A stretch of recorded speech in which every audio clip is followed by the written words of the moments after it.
மாண்புமிகு பேரவைத் தலைவர் அவர்களே, நான் அதை சொல்ல வேணான்னு தான் நினச்சேன். ஆதாரம்னு கேட்குறாங்க.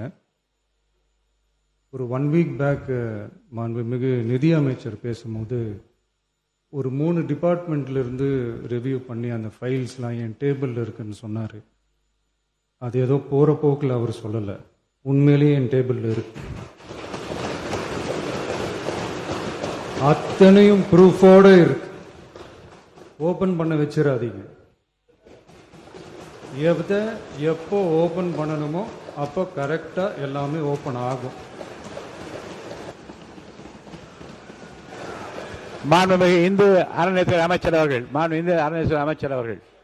மாண்புமிகு பேரவை தலைவர் அவர்களே, நம்முடைய மதிப்பிற்குரிய அண்ணன்கள் எல்லாருமே பேசுங்க பேசுங்கன்றாங்க.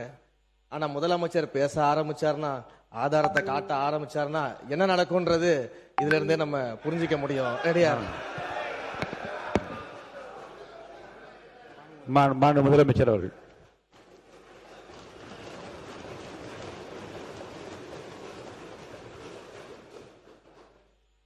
மாண்புமிகு பேரவைத் தலைவர் அவர்களே, மக்கள்கிட்ட எப்போ பேசணும், என்ன பேசணும், எப்படி பேசணும் எல்லாம் பேசிட்டு தான் அன்பா